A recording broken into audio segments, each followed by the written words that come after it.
Muy buenas tardes a todos. Gracias por acompañarnos en este webinar gratuito desarrollado por el Instituto Salvadoreño del Cemento y del Concreto a través de esta plataforma Zoom y bajo el nombre Comportamiento Estructural y Diseño de Pavimentos. Gracias a todos los que tenemos conectados en este momento y por supuesto a los que se nos están uniendo en este momento y ser partícipes de este webinar internacional el cual estará siendo desarrollado por nuestro conferencista invitado especial, el ingeniero Marcelo Alfaro, quien es también gerente general del Instituto Boliviano del Cemento y del Hormigón. Antes de poder dar inicio a esta sesión, permítanme comentarles un poco de qué es nuestro instituto y es que somos una institución con más de 40 años de innovación en la industria de la construcción. Nuestras áreas de servicio en la parte de capacitación, consultoría, calibraciones y ensayo nos hacen referentes no solamente a nivel del Salvador, sino también a nivel de toda la región. Miembros de la Federación Iberoamericana del Cemento FICEM, también miembros de la Federación Iberoamericana del Hormigón Premezclado. Somos sponsoring group para El Salvador del Instituto Americano del Concreto y por consecuente quienes desarrollamos todo el tema de sus certificaciones.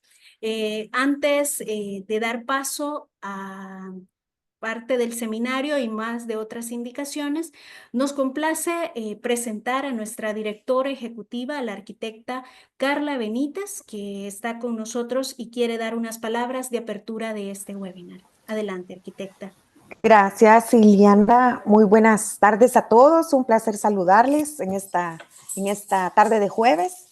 Agradecemos que esté con nosotros en este seminario, que puedan pues participar nuevamente de este punto de encuentro virtual que hemos habilitado nuevamente para encontrarnos y para siempre pues conocer más acerca de todas estas temáticas que son de importancia para todos y sobre todo cuando tenemos obras que son importantes para pues, el desarrollo de nuestro país. Agradecerles a todos, pues dar un sí a esta convocatoria.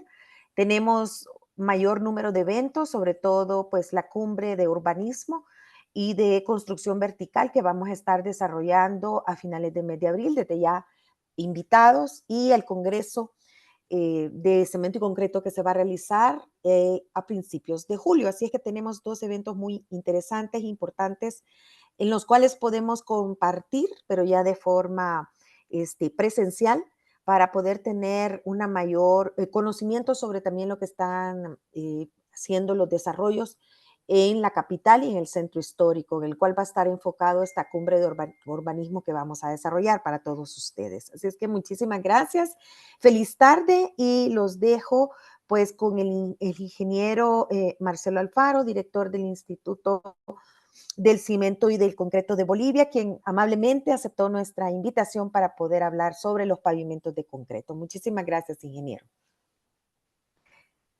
Muchísimas gracias, arquitecta, por su participación.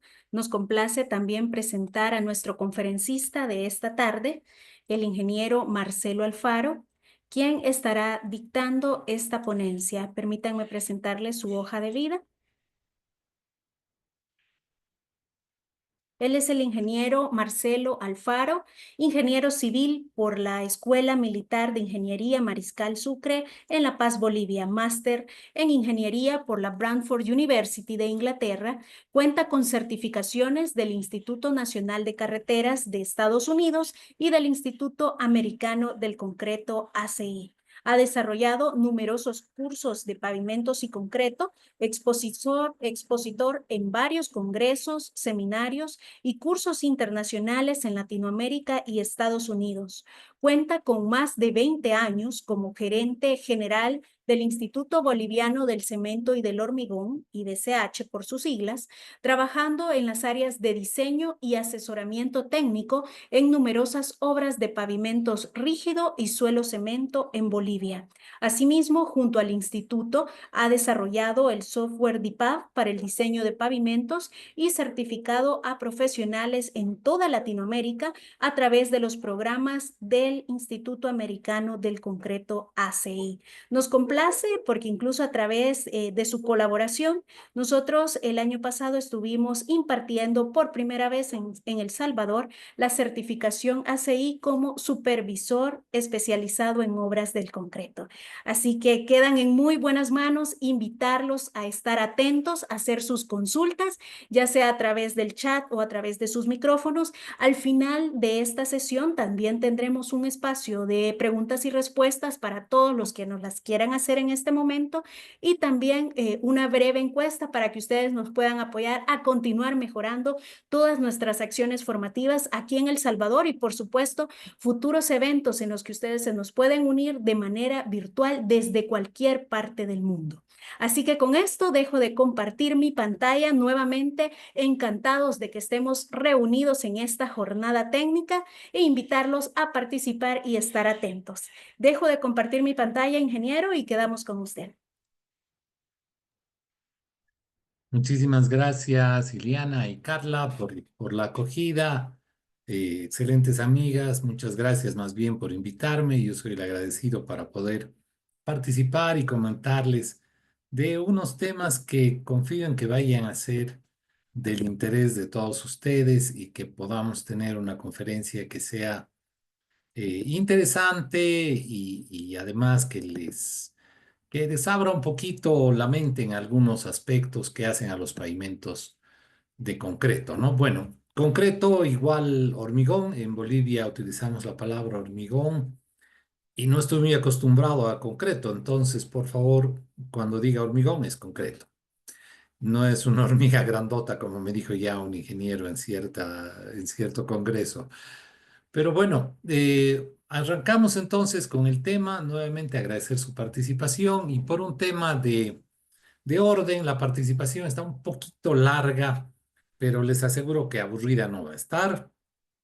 Y pedirles que cualquier duda la puedan mandar al chat y al final de la conferencia pues aprovechamos de responder todas las dudas que tengan o comentar algunas cositas de mi parte con el mayor gusto, ¿no? Ahí está mi correo también, muy sencillo, ma@ibch.com.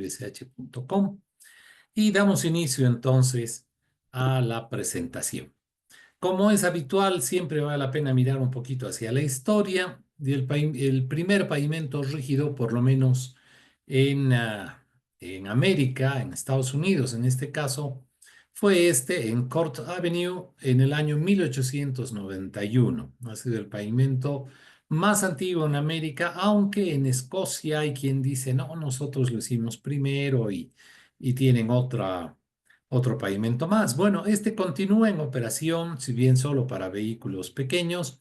Esta es la alcaldía de Bellefontaine, Ohio, y esta fue una idea de George Bartholomew, que aquí está inmortalizado con una estatua de cemento blanco. Este era George y a George se le ocurrió la idea en aquellos años y él proponía un pavimento con el nuevo material que se venía usando desde hace poco, el cemento, que nos iba a evitar barro, iba a ser transitable todo el año, caballos y carretas no lo iban a desgastar notablemente, y ahí empezó todo este tema. Los pavimentos han evolucionado mucho desde George, pero las alcaldías no mucho, al menos las que yo conozco, porque a George le pidieron que financie la obra y dé una garantía de 5 años. Ahora más o menos por ahí también anda la cosa, ¿no? Entonces, eso no evolucionó tanto. En aeropuertos, la primera pista de hormigón se dio en Dearborn, Michigan, el año 1928.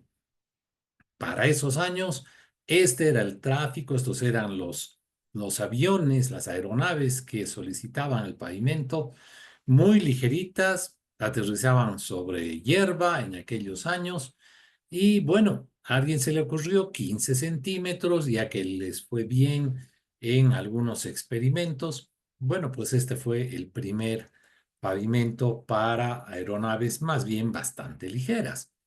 Pero todo va evolucionando y el año 1944, en la guerra, tristemente en las guerras se hacen muchísimas innovaciones porque de eso depende la vida. Se desarrolla el bombardero B-36 con 6 motores, 68 toneladas de peso. Así que nuestros colegas que estaban pues trabajando en aquellos años tenían que determinar algún espesor.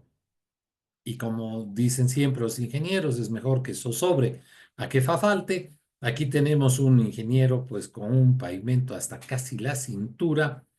No sé dónde es, pero les aseguro que sigue todavía ahí. No, no creo que hayan demolido esta tremenda cosa, ¿no? Unas estructuras gigantes. No hay métodos de diseño todavía muy claros. Entonces, se van aprendiendo a medida que la tecnología lo va necesitando. Hoy en día los pavimentos de hormigón están en los aeropuertos más grandes del mundo. Este es Melbourne, Australia, una ampliación. Y podría mostrarles un montón en el instituto. Hemos trabajado en varios aeropuertos. Uno de ellos, Dios mediante, se licitará en breve, el aeropuerto de Tarija, que hemos brindado algún apoyo, no hemos hecho el diseño nosotros. Otro, el aeropuerto de Potosí, sí se ha hecho. Tenemos Virubiru en Santa Cruz, el Alto de La Paz, hay muchos aeropuertos de Bolivia, pista, calle de rodaje y plataforma de pavimento rígido. Todos los pavimentos rígidos son muy usados en el mundo. Aquí tenemos una fotografía muy linda de las carreteras interestatales de Estados Unidos. Este es Jacksonville, la I-95, con tremendo espacio y claro, son carreteras muy grandes, muy lindas y muy impresionantes. Pero si no tenemos eso y tenemos unas montañas grandes, si no les digo que esto es Brasil, no me lo creerían. Esta es la Serra do Rio do Rastro, así más o menos se debe pronunciar. Santa Catarina, y ustedes ven lo cerrado de las curvas, lo incómodo y lo apretado, pero es una vía que tiene ya más de 25 años. Entonces puede construirse en cualquier tipo de situación. Y esta fotito me la compartió un amigo de El Salvador, Rafael González. Esta es del año 1925 y en la foto dice máquina mezcladora pavimentadora. En rigor no era una pavimentadora, si la miramos bien, es un enorme mezclador con orugas. Entonces ella podía, aquí se está cargando la grava, la arena, podía mezclar y botar el hormigón y además ir avanzando. Entonces se alimentaba y entregaba el hormigón ahí mismo en la obra. Y ya son 100 años de esta máquina y estas fotografías. Qué interesante, ¿no? 100 años. Bueno, este es el mismo proyecto. Estos niños ya tendrían 103 o 104 si todavía están por acá, no sabemos. Y obviamente la manera de hacer las cosas ha cambiado. Aquí se está haciendo un sello de juntas con un material asfáltico. Podemos ver que nadie tiene zapatos, así era la época, la costumbre, la situación. Pero es muy interesante ver que aquí hay un par de niños que están justamente curioseando y viendo qué es lo que estarán haciendo, cómo hacen, por qué hacen. Y ahora que tenemos más tecnología, bueno, aquí tenemos un pavimento ya de nuestra actualidad. Pero lo interesante es que tenemos a otro niño. Y lo que no cambia, la tecnología puede cambiar, pero no cambia la curiosidad y el deseo de aprender. Yo creo que por eso están ustedes aquí, porque hay una curiosidad, hay un deseo de aprender, siempre hay un deseo de hacer mejor las cosas, y eso es lo que hace al ser humano interesante, eso es lo que nos lleva de pasito a pasito a conquistar siempre nuevos temas, nuevos rumbos, nuevas tecnologías, a innovar, desarrollar, a crear, investigar y optimizar todo lo que podamos hacer. Ahora ya utilizamos este tipo de máquinas. Esta es una pavimentadora deslizante, de las cuales existen en la mayoría de los países de Latinoamérica. Sé que tienen en El Salvador. En Bolivia tenemos, no sé si 13 o 14 máquinas ya en el país, algunas bastante antiguitas, otras más modernas. Pero ya la tecnología cambió y ha ido mejorando. Hoy podemos hacer 45 centímetros de espesor sin problema y en una sola pasada con este tipo de máquinas. También bueno, estas máquinas también tienen una interesante precisión. Lo más común es que se basen en palpadores que pueden ser hidráulicos o electrónicos. Se coloca esta cuerda guía en la carretera y aquí está la estaca de referencia, ahí está la topografía, tenemos la altura, la máquina toma de aquí la ubicación horizontal, de aquí nos toma el nivel y prácticamente va a copiar la cuerda guía a lo largo de toda la carretera. Entonces, esto es lo más usual. Sin embargo, ya existen también otras pavimentadoras guiadas por GPS. Ya no hace falta la cuerda guía, aquí tenemos un GPS, esto trabaja con 3 estaciones totales que van mandando señales y esto en inglés se llama stringless concrete pavement, es decir, pavimento sin cuerda, sin línea guía. Ya no hay ese elemento que en algún caso es una molestia, pero se puede lograr una interesantísima precisión también con este tipo de equipos. Y también no solo es el pavimento, ¿no? ¿Qué tal una máquina para hacer cordón cuneta? Guiada por GPS, sin moldes, y aquí tenemos lo que puede desarrollar también ese tipo de máquina. Entonces, ya pues los seres humanos estamos guiados por las estrellas, aunque las estrellas son artificiales hoy en día por los satélites que están colocados, esos nos pueden ayudar muchísimo a tener este tipo de precisión en el colocado de pavimentos. Esto ya no es algo del futuro, es una realidad. Bueno, y el pavimento rígido es además muy competitivo, tiene mayor capacidad de carga que un pavimento flexible o uno de adoquines. Soporta mayor tráfico, es muy bueno para suelos blandos, tiene un largo periodo de desempeño, típicamente lo vamos a diseñar para 20 años, pero normalmente va a durar un poquito más o bastante más en algunos casos. Dependerá del diseño y la construcción. Vamos a tener menos interrupciones por mantenimiento, o sea, pocos recapados, pocas reparaciones. Es más seguro para la familia, para quien conduce, menor distancia de frenado, mayor visibilidad, economía en capa base, en fin, podríamos hablar muy largo, ¿no? Aquí una familia muy querida de mis años, los que, los que nacieron en el milenio pasado la comprenderán y realmente podemos circular con más tranquilidad y confort en un pavimento rígido que esté bien diseñado y bien construido.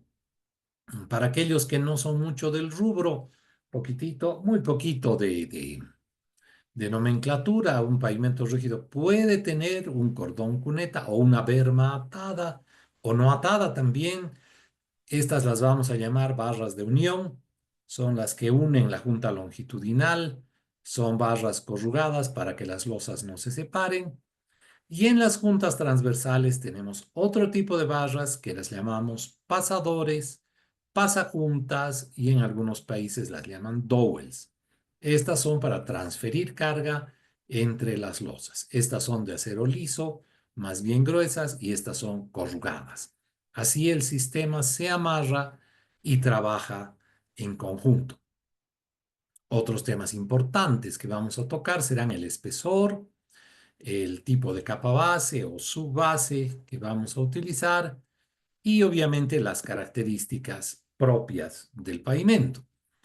Una cosa en la que toda bibliografía, todos los libros hablan, y es muy obvio además, es que si tenemos una carga de rueda encima de una losa, la losa trabaja a flexión.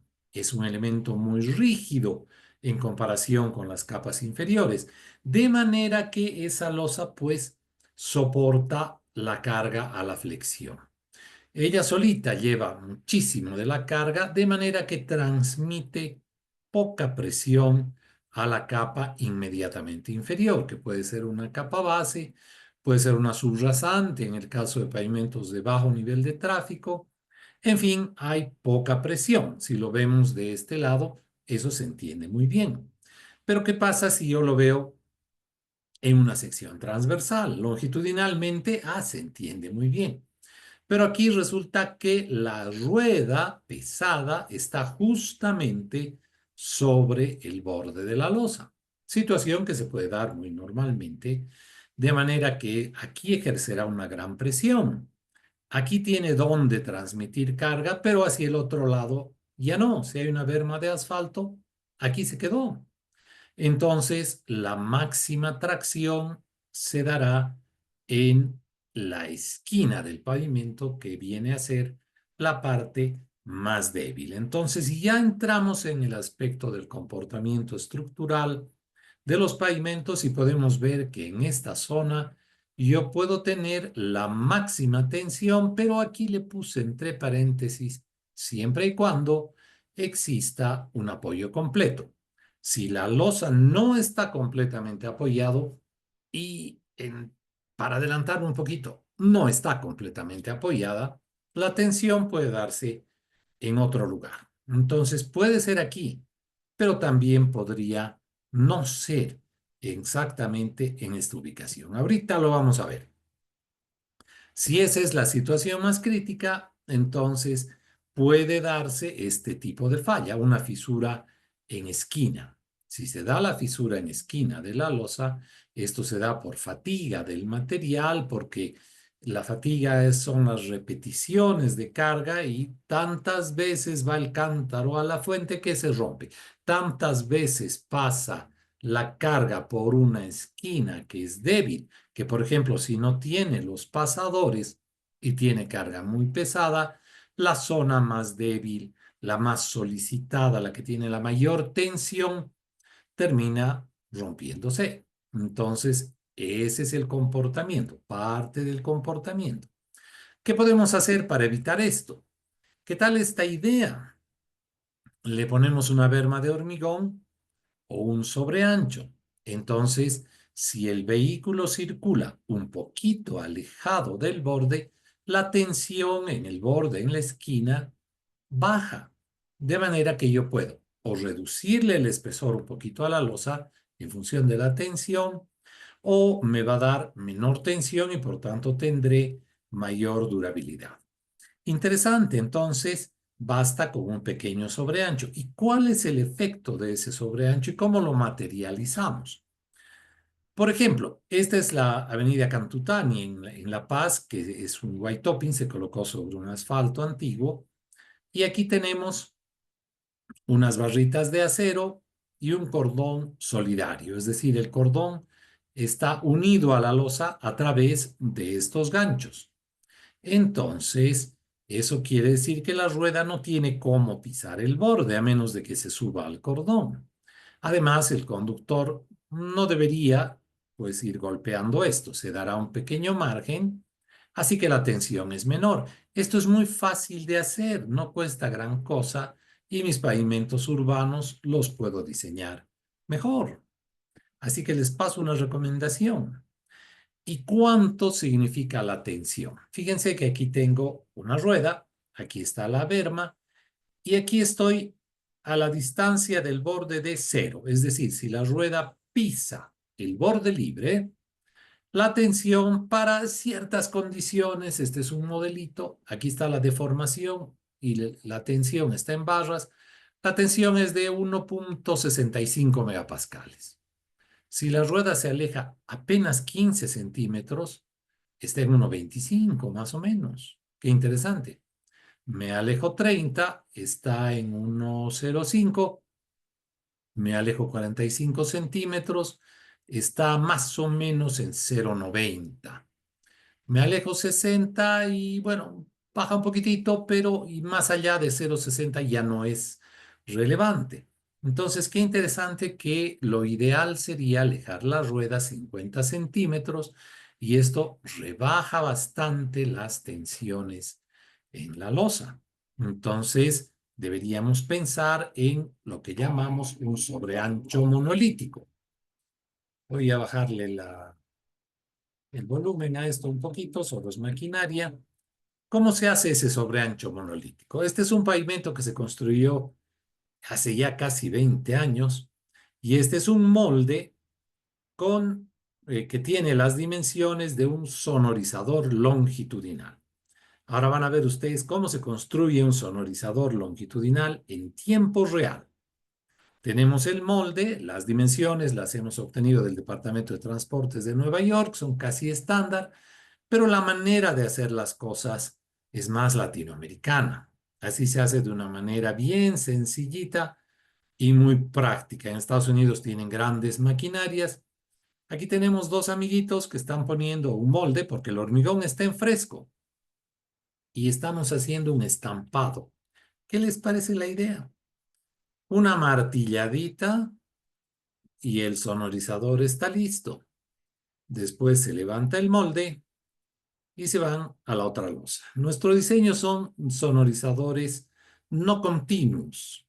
Los hacemos discontinuos, salvamos la esquina de la losa, dejamos un espacio.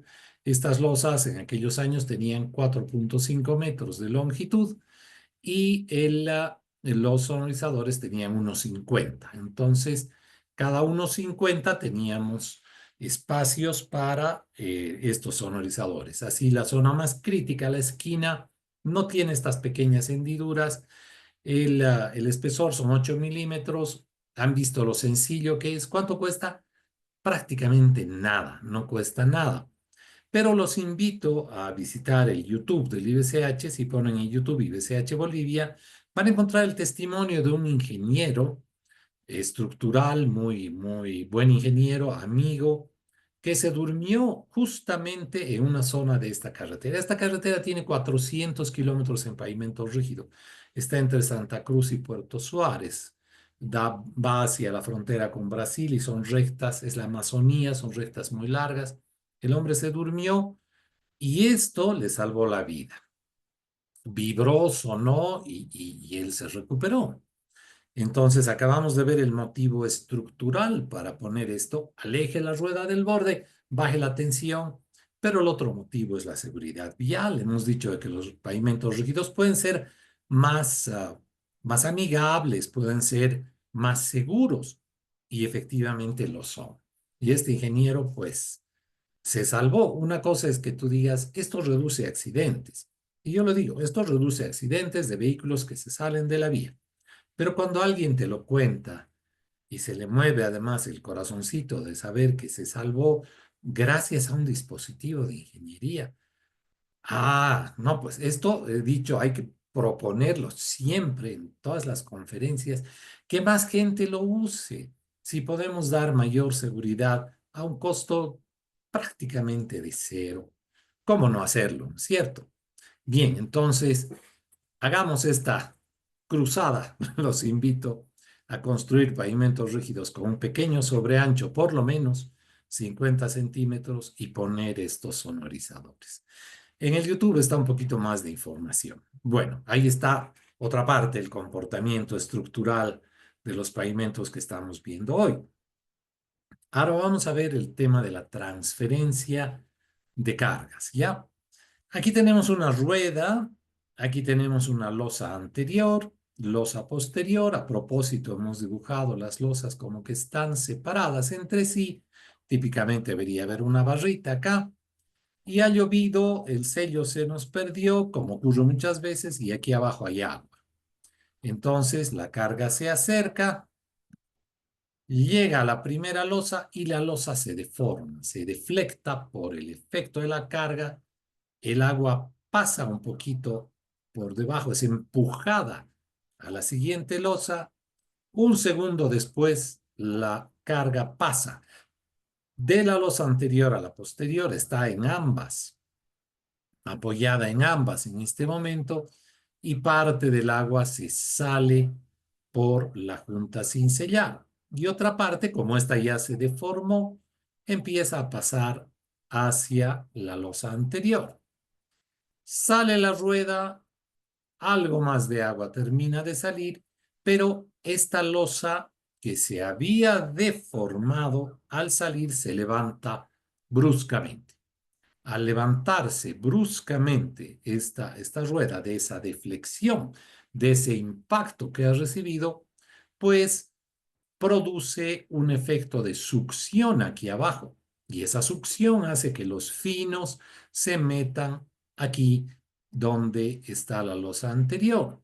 Entonces, esto después de muchas repeticiones y mucho tiempo va a originar bombeo de finos, por un lado, erosión de material aquí y una acumulación de los finos en la losa anterior, lo que produce este fenómeno que se llama escalonamiento. Aquí sin mucha animación, movimiento de la rueda pasa de una a la otra y se produce este escalón más alto en la losa de alejamiento, ¿no? Los finos se mueven aquí. ¿Qué tiene que ocurrir para que este deterioro se produzca? Tres cosas. Que existan finos en la base, que exista agua en la base y carga pesada. Si uno falta, no se produce o tardará muchísimo en producirse. Si la carga no es pesada, pues no se va a escalonar. Si la base es estabilizada o de suelo cemento, no va a haber finos que se muevan, ¿no es cierto? Y si no hay humedad y tenemos una zona seca, pues tampoco se produciría. Pero normalmente vamos a tener los tres, al menos en ciertos momentos de la vida, y este es el famoso escalonamiento que se va dando en el tiempo, ¿no es cierto? Y aquí tenemos las imágenes, como bien diría en un canal de televisión que tenemos en Bolivia. Aquí está la imagen del momento preciso en el que está pasando una rueda y aquí se está saliendo el agua por la junta. Ahí está. Y aquí un acercamiento. Bombeo de finos. El agua se sale. Bueno, esto nos lleva al siguiente concepto. La idea es que las dos losas, o bueno, el conjunto de losas, trabajen juntas, que no trabajen una separada de la otra, que no haya una junta de dilatación. Las juntas deben ser de contracción, no de dilatación. Después podemos discutir este concepto un poquito más. ¿Cómo logramos esto? Por ejemplo, en un pavimento urbano, yo solo corto entre un cuarto a un tercio del espesor de la losa. Y hay fuerzas de tracción en el hormigón después de que empieza a secarse, se va por el agua, esa fuerza de tracción hace que se abra un poquito la junta. Esta es la zona más débil, de manera que se produce una fisura justo debajo de la junta. Y está bien que se produzca debajo de la junta, no hay problema, más bien es lo que buscábamos, porque así yo puedo sellar la fisura, no le va a entrar el agua y no se ve mal porque está rectita.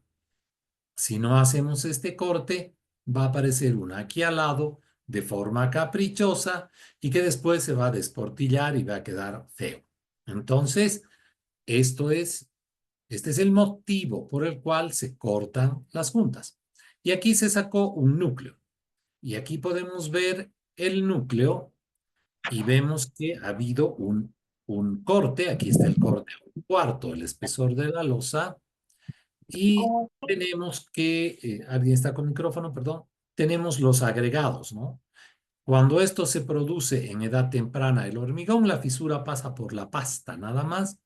Entonces quedan los agregados gruesos, ahí por ahí no corre la fisura entre los agregados y entre ellos pues se van a ayudar cuando venga una carga pesada. Eso se llama fricción entre agregados o trabazón entre agregados. Está muy bien para tráfico liviano, pero si es más pesado, ya no podemos confiar solo en esos agregados y le ponemos, estas son las famosas barras pasajuntas. Si son solo trabazón de agregados, está bien en tráfico liviano, como les decía. Ahí hay una colaboración, se ayudan las losas. Pero si va a ser pesado, pues es mejor nomás la barra que va a tener un efecto de pasador, va a pasar la carga y hace que las dos losas se deformen juntas. Con esto estamos reduciendo muchísimo el tema del escalonamiento y el bombeo de juntas. Entonces, un buen diseño, especialmente si tienes tráfico pesado, tendrá estas barritas. Típicamente van en canastillos, pintadas con pintura anticorrosiva y antiadherente, y deben permitir que la losa se mueva. Las barras deben ser paralelas a la base, paralelas al eje, paralelas entre sí. Deben estar clavadas a la subbase y permitir el movimiento de la losa. Por eso, típicamente lo que hacemos en Bolivia es un lado va soldado y el otro lado va amarrado. Puede ser también soldado al tres bolillo. Aquí hay una soldadura, aquí también, aquí no. Aquí está soldado, allá también, aquí no. Entonces, ese es otro sistema de hacerlo. Puede ser sin problema. Este es un contratista que, además, por tener las patitas inclinadas, puede acumular las barras así de una manera ordenada, limpia, bien en la obra. Este es un buen trabajo. Veamos algunos pequeños errores, pequeños pecadillos que pueden llevar a grandes problemas. Aquí ya no se cortaron las barras tan bonitas como las hemos visto. Se cortaron con una cizalla y ha quedado deformada.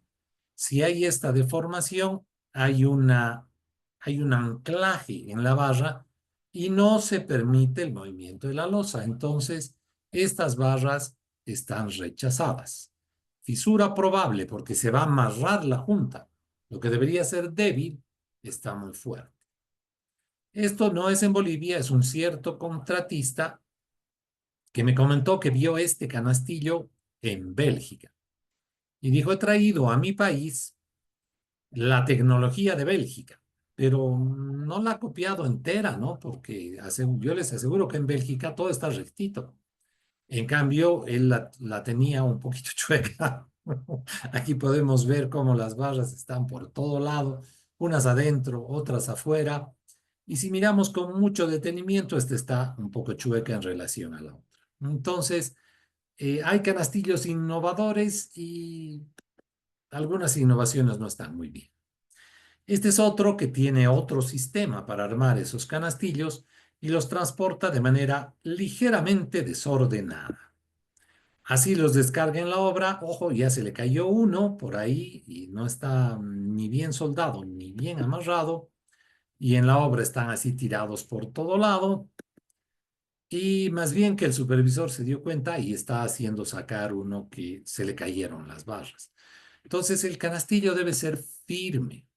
Aquí ya los han puesto, pero como que no da mucha confianza a este tipo de canastillo. En una pequeña ciudad de Bolivia, muy pequeña, muy al sur, alguien se los diseñó un pavimento y le puso barras hasta en 15 centímetros, que es casi un pueblito, es un lugar bien chiquitito. Y nos llamaron y nos dijeron, aquí están trabajando en pavimento rígido y todo se está fisurando. Cuando vimos el canastillo, le sacamos esta fotito y prohibimos al contratista ponerle los canastillos. Aquí está la causa de la fisuración. Parece cualquier cosa, ¿no es cierto? Tampoco se deben hacer así los canastillos. Aquí se están cayendo, listos para originar una fisura. No funciona. Descuido en la obra, ¿no? Desportilladura, además. Aquí se le salió una barra. No funciona. Aquí cuando se reemplazó la losa, se vio que las barras estaban todas inclinadas para arriba y está todo muy chueco, feo. Y al final, el ganador. Este es el canastillo recomendado, el que debería usarse. Es una barrita de 6 milímetros, son barras de 6 milímetros, en este caso es corrugada. Este es un pavimento que ya cumplió 20 años. Ya también abandonaron esta zona, han hecho una variante. Esta tenía canastillo de 6 milímetros, acero de 32, barra pasajuntas de 32, losa de 25 centímetros y una innovación es que tenía empedrado como capa base. Y es una carretera bien pesada, o sea, vehículos muy pesados. Esto se hizo el año 2001. Y bueno, ahora ya hay una variante porque era una zona geológicamente inestable, con muchas dificultades y muchos sectores de la carretera han cumplido los 20 años con condiciones geológicas, geotécnicas muy difíciles, sin problema. Y muchas de las losas que ya se han abandonado estaban íntegras. Otros sectores sí han tenido hundimientos, deslizamientos, problemas, pero se dio una solución a una carretera que le pusieron un letrero, los que son de Bolivia me entienden, pusieron zona geológicamente inestable, no tocar. Y más de 10 años estuvo esa zona de tierra y se tardaba 4 horas en pasar. Se hizo un pavimento rígido de carácter experimental con muchas cosas y hace tantos años y brindó servicio por todo ese tiempo. O sea, sí pagó su precio, funcionó. Bueno, hay muchísimos estudios sobre barras y hay formas de ahorrarse un poquito las barras. De hecho, se han estudiado tubos de acero inoxidable, placas trapeciales, elementos ovalados. Se estudió unas barras, no está aquí en la presentación, pero de acero galvanizado y no funcionaron. Lo digo para que usted no lo intente en casa. No ponga cañería galvanizada. Hay un efecto entre el hormigón y el galvanizado que produce una adherencia, se produce ahí una reacción química que termina amarrando la barra galvanizada. No sirve. Cuidado con eso. No funciona. Lo hemos visto en Estados Unidos, no hemos hecho la prueba nosotros. Ya hemos aprendido del error de otros. Pero, por ejemplo, se puede ahorrar una barra en zonas centrales, utilizar menos barras. Esto hacemos nosotros. Se puede usar menores longitudes de barra, de 37 a 39 centímetros. En Minnesota y en Bolivia usamos barras más chiquititas. ¿Se puede calcular esto? Sí, hay modelos, hay unos estudios de Lev Kazanovich, los pueden encontrar en internet y podemos reducir un poquito el tamaño y la cantidad de barras sin sacrificar el pavimento.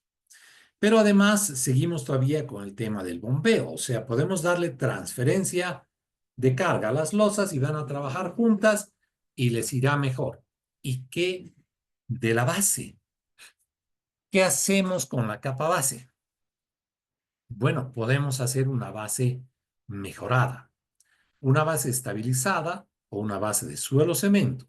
En el caso de pavimento rígido, la losa puede ser más delgadita porque ya esa base de suelo cemento transfiere cargas. Es un elemento rígido que tiene cierta resistencia a flexión. Entonces, un elemento resistente a flexión y encima la losa que también resiste a flexión, eso mejora notablemente el conjunto. Aumenta el valor de soporte, o sea, la losa se apoya mejor, tiene mayor resistencia a la erosión, al bombeo de finos y al escalonamiento, justamente lo que estamos viendo. Puede usar menos materiales granulares en zonas en las que no hay material granular o las distancias de transporte están muy lejos. Entonces puedo poner un pequeño porcentaje de grava y el suelo local. Transformo los suelos, le pongo cemento y eso puede funcionar muy bien. Hay ciertos parámetros que sería muy difícil tocarlos, ¿no es cierto? Pero diremos resistencia a los 7 días, 2.1 megapascales, como mínimo 2.5 mejor. Hay todo un método para diseñar mezclas de suelo-cemento que no hay tiempo para tocarlo, pero que se lo puede encontrar en internet sin mayor problema, ¿no es cierto? Entonces, si queremos hacer un pavimento de hormigón de larga vida, es bueno considerar base no erosionable, estabilizado granular. Tenemos de este tipo de equipos también en Bolivia. Esta es una pulvimezcladora, una recicladora también se llama. Y la base podría ser tratada con asfalto o un asfalto antiguo también. Hormigón pobre, cuidado. No debemos tener un exceso de resistencia, cierta precaución. O base tratada con cemento. La subrasante también, si es tratada o estabilizada, le va a ir mejor. Estabilizar suelos que sean muy finos, erosionables y bombeables. Bueno, entonces, si tenemos una base estabilizada y tenemos barras, el tema del bombeo de finos como que lo estamos resolviendo. Ahora bien, ¿cuál es el efecto del espesor de la losa? Obviamente es una variable muy importante. Aquí tenemos una losita de 15 para cierta carga. La tensión está cerca de 4 megapascales y a medida que el espesor aumenta 20, 25, 30, 35, la tensión va bajando. Entonces, tiene una curva bien importante, es decir, que el espesor es una variable muy importante. Pero no es todo. Ojo, cuidado. Este es Nino, ya lo presenté una vez. Es Nino porque ni 90 centímetros tiene. Y para Nino, el espesor lo es todo, porque desde su punto de vista, y él está midiendo una losa tremendamente grande, para él el espesor es lo máximo. Desde ahí se resuelve el espesor. Pero si podemos tener una visión un poco más grande, vamos a ver que hay algo más que el espesor y ahorita pasamos a comentarlo. Primero, sigamos un poquito más con el espesor. Aquí esto le va a dar la razón a Nino porque aquí se ha hecho un porcentaje de losas fisuradas, losas de 20, algún proyecto 70% de fisuración, otro proyecto 18% y uno por el medio. Losas de 23 centímetros, poquita fisuración y algo más. Losas de 27 menos, losas de 31, casi nada de fisuración. O sea que si yo hago losas de 30, no se va a fisurar. ¿Y quién tiene la plata para hacer losas de 30? Poco difícil, ¿no es cierto? Estamos en Latinoamérica, nosotros vamos a estar más de este lado que de este. Entonces el espesor no puede ser todo. Y aquí viene la guía mecánica empírica de Ashto, con la cual se puede hacer una serie de pruebitas y nos muestra que la distancia entre juntas es una variable bien importante y en los métodos de diseño tradicionales como Ashto no forma parte del método de diseño. Veamos qué es esto. Aquí tengo espaciamiento de juntas, aquí tengo porcentaje de losas fisuradas. Aquí tengo una losa de 28 centímetros y a medida que tengo yo mayor espaciamiento de juntas aparece alguna fisuración. Puedo tener 60% de losas fisuradas en una losa de 28 centímetros si la distancia entre juntas es de 6 metros. Pero si la losa es de 20 centímetros y la separación es 450, igualito tengo el mismo porcentaje de losas fisuradas. Es más, si la losa es de 20 y el espaciamiento es de 3, para estas condiciones, estas son corridas del modelo mecánico empírico, no son pavimentos reales, son corridas del modelo, pues yo podría estar con una fisuración al final del periodo de vida de 20 años de un 5%.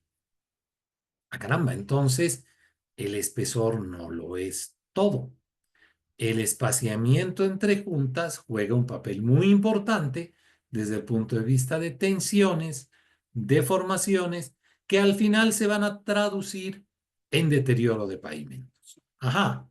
Entonces, ¿qué nos dice este gráfico? Claramente, haga losas más chiquitas. Tamaño de la losa es otra variable tan importante como el espesor. Es más, los dos van juntos.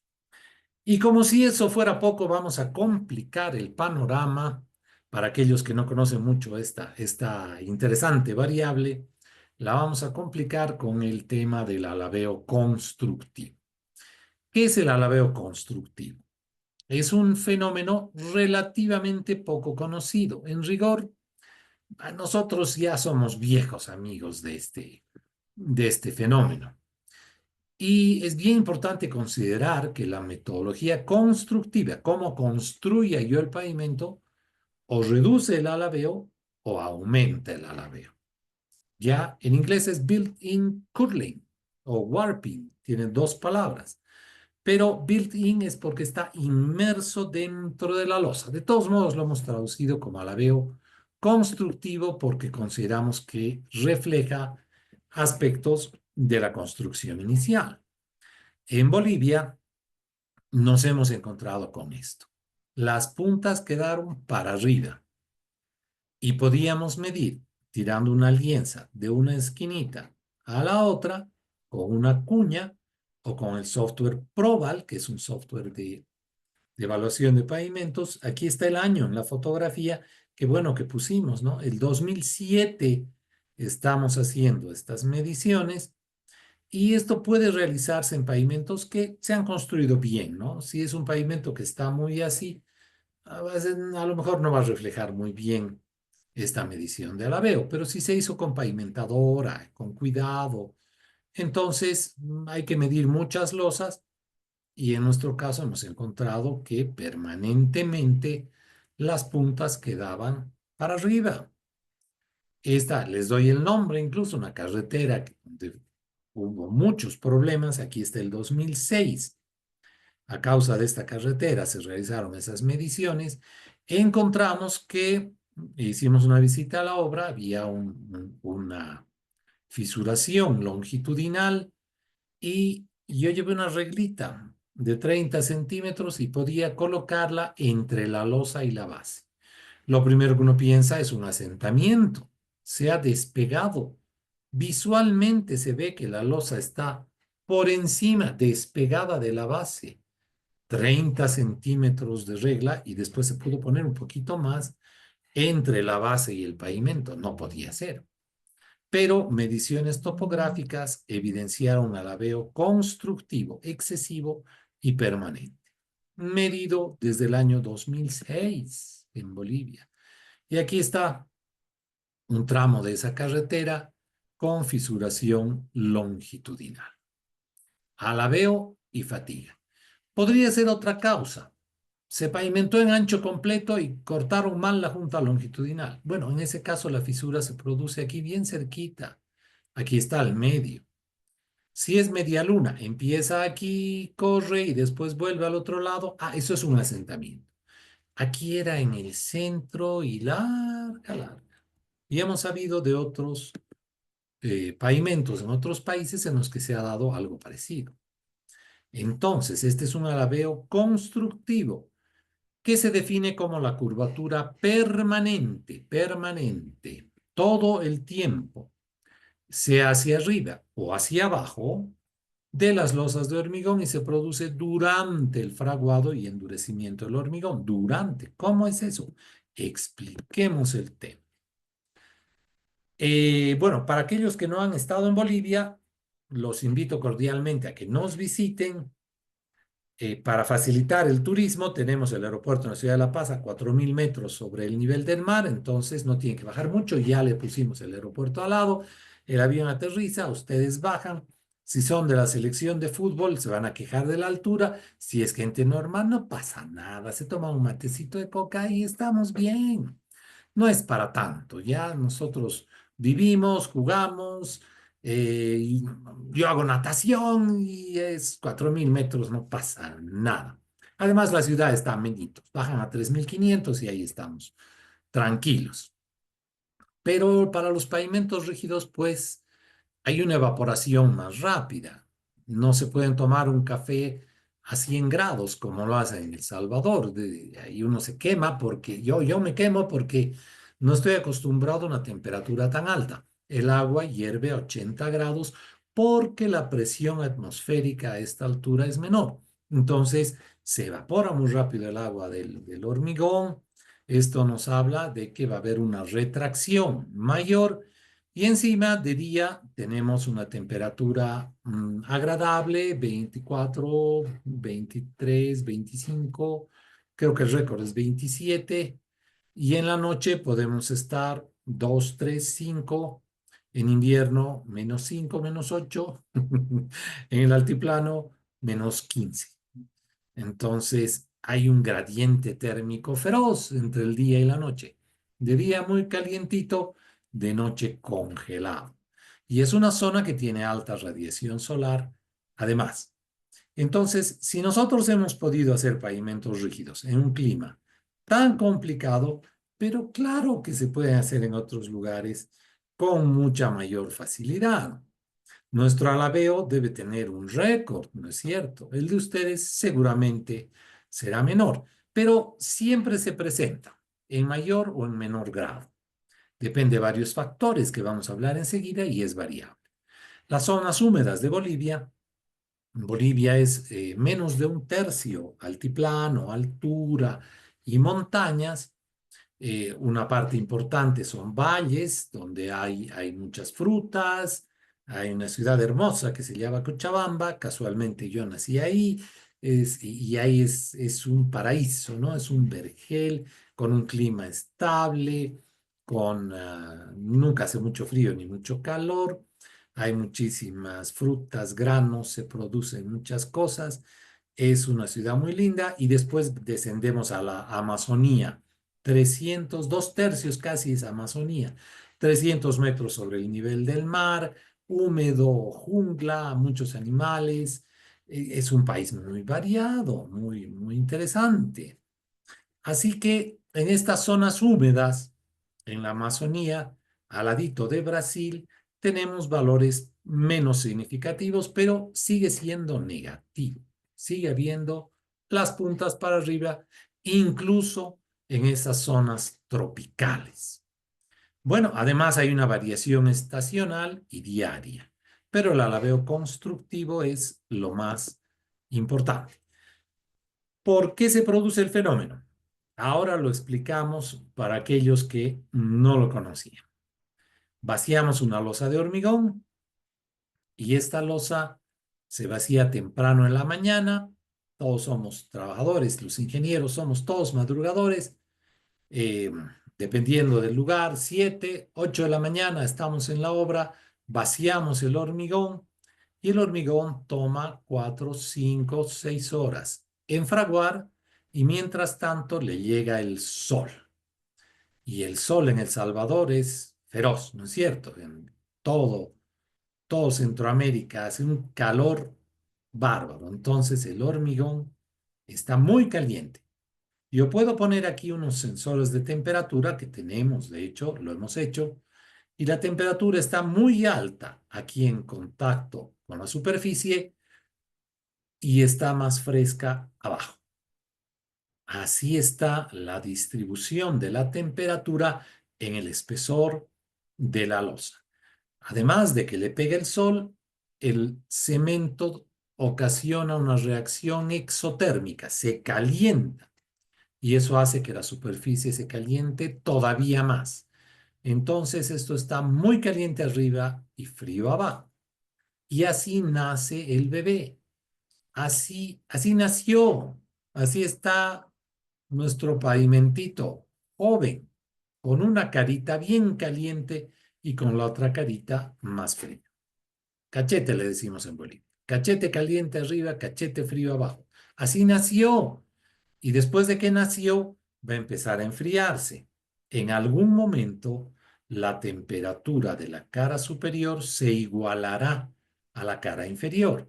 Como esto se volvió sólido con un gradiente de temperatura ya adentro, ya en su masa misma, Cuando se enfría, cualquier sólido al enfriarse se contrae. Aquí la cara superior estaba caliente, así que al enfriarse se contrae solo la superior en relación a la inferior, de manera que las puntas se suben, se contrajo, se subieron las puntas, se alabea. Muy temprano en la mañana, antes de que salga el sol, queda más frío arriba, más caliente abajo, de manera que el alabeo en tempranas horas de la mañana es todavía mayor. La mayor situación de alabeo es esta. Este es el alabeo térmico. Y el alabeo por retracción es parecido. Aquí tenemos un gráfico interesante.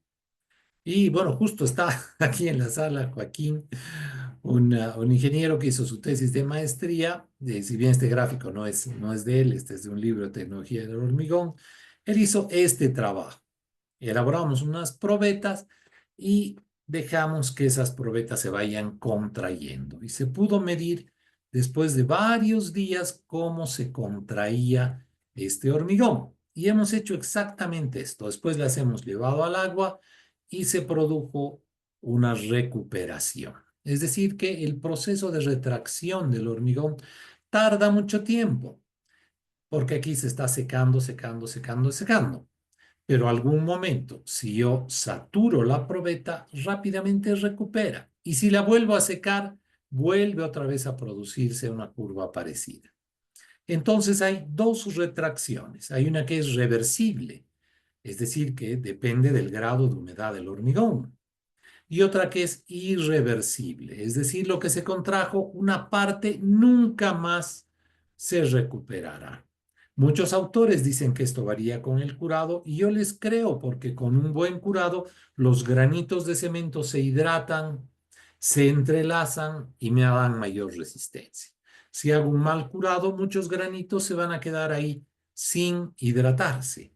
Entonces, esos granitos implican mayor retracción. En cambio, si están hidratados, hay un mayor volumen, menos retracción, ¿no es cierto?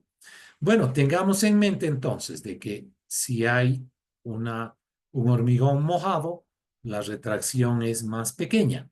Si está seco, la retracción es total. Este es un hormigón mojado. Esta es su retracción.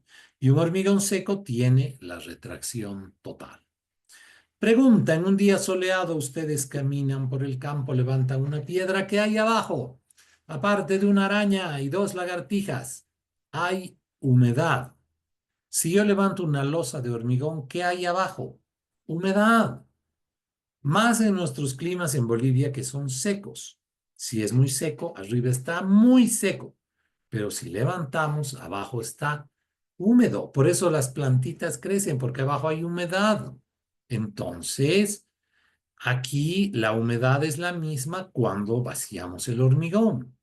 Si hay un buen curado, de todos modos va a haber una retracción superficial. Abajo se cura mejor, está húmedo. Arriba le pongo membrana, si llueve se riega, pero la membrana de curado ayuda, pero no es igual que tener agua.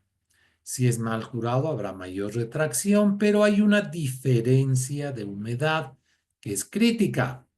Abajo, retracción irreversible. Arriba, retracción total. Eso es lo que va a ocurrir siempre. Esto es siempre, a menos de que tengamos un clima tan húmedo que arriba y abajo de la losa tengan la misma humedad. No creo. Difícil. Ahí sería la veo cero, pero me cuesta creer en una humedad tal que abajo y arriba tenga yo la misma humedad de la luz. Típicamente, abajo tendrá mayor saturación y arriba menor. Ahora, lo interesante es que esto depende de la época. Temporada de lluvias, losa saturada, menos alabeo. Temporada seca, losa seca, mayor alabeo. Entonces varía con el tiempo. El método de curado ayuda, pero, y obviamente ayudará un buen diseño de mezclas, minimizar la retracción, no usar contenidos excesivos de cemento, no más de 380 kilos de cemento por metro cúbico, no más de eso. Eso ya es mucho. Se puede jugar con granulometría, con prácticas constructivas, con tamaño máximo del agregado y lograr buenos pavimentos. Y el otro aspecto, ya que estamos hablando de que la cara superior es la que se acorta, ¿qué tal si hago una losa más chiquita? Las fuerzas de acortamiento, si la losa es de la mitad de la longitud o del ancho, las fuerzas de acortamiento son la mitad de la fuerza de la losa total, porque depende de la longitud, ¿no es cierto? Es obvio, claro. Una losa muy larga se acorta más, una losa más chica se acorta menos. Y además esta losa es menos esbelta, esta es muy esbelta. Así que esto produce menor alabeo. Qué interesante. Entonces, losas más chiquitas les va a ir mejor. Recordando y para que no se olviden de este tema. El alabeo constructivo es entonces la deformación permanente al momento del fraguado y primeros días del hormigón.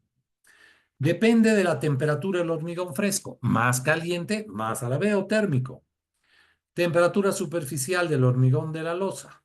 Vacío en días asoleados con un calor fuerte, más alabeo. Vacío de noche. Menos alabeo. ¿Cuánto dejamos que se seque? ¿Cuál es el gradiente hidráulico? El gradiente térmico. Incluso, esta ya es de mi cosecha, pero estoy seguro de que cuanto se frotache la losa, se planche, se fratase la losa, eso va a originar que yo mezcle agüita en la cara superior, cambie la relación agua-cemento y genere mayor alabeo. Entonces, hasta eso tiene que tener cuidado. Bueno, si alguien no lo había convencido hasta el momento, con esta foto yo creo que ya tiene que quedar convencido de que el alabeo negativo con las puntas para arriba existe. Aquí está el aeropuerto de Namibia, una zona que dice que es muy seca. Anda más o menos parecido a la zona del altiplano o zonas del Perú, andan más o menos con un régimen así de seco que este aeropuerto. Qué interesante que llovió y ahí está el alabeo de las losas y el agua se ha hecho y está marcando estos circulitos. Ahí están las puntas para arriba. Más clarito que esto, más claro agua en la losa, ¿no es cierto? Bien interesante y bien fácil de observar el alabeo aquí. Bueno, los alemanes estudiaron el alabeo térmico hace varios años, presentaron un documento en el Congreso de Pavimentos de Estambul, Turquía. Yo pude estar en ese congreso y tengo el paper. La influencia del método de curado en el riesgo de fisuración temprana durante pavimentación en clima cálido. Jürgen Hiller, Rupert Springenschmidt y Walter Fleischer, investigadores de Alemania, que determinan una cosa bien interesante. Ellos hacen todo un estudio térmico porque resulta que pavimentan una vía y pasan debajo de un distribuidor vial, de un paso a desnivel muy grande y tienen algunas fisuras antes del paso a desnivel, nada de fisuras debajo del paso a desnivel y después otra vez fisuras al otro lado, fisuras longitudinales. Entonces, los alemanes son muy metódicos, dicen, was ist das? Y se ponen a estudiar y ven que cuando se pavimenta a las 8 de la mañana, la temperatura en la superficie, el hormigón fragua tipo 3 de la tarde como a 46 grados. A medida que pavimentan más tardecito, la temperatura va bajando y cuando pavimentan el último pedacito a las 4 de la tarde, el hormigón fragua como a las 2 de la mañana con una temperatura de 32 grados. Esto hace un mundo de diferencia, ¿no es cierto? Mucho más frío pavimentando más tarde. Entonces, en muchos países, por el calor, se pavimenta en la tarde, noche y es una excelente práctica. Se reduce el gradiente térmico, queda más fresquito. Ahora, en nuestro caso, en Bolivia, con menos 15 grados, hasta el diésel se congela. O sea, no es posible trabajar a esa temperatura. Es más, no habrían ingenieros ni obreros, quedan duritos nomás ahí con el frío. Entonces hay cosas que no son para todos, pero en climas cálidos sí.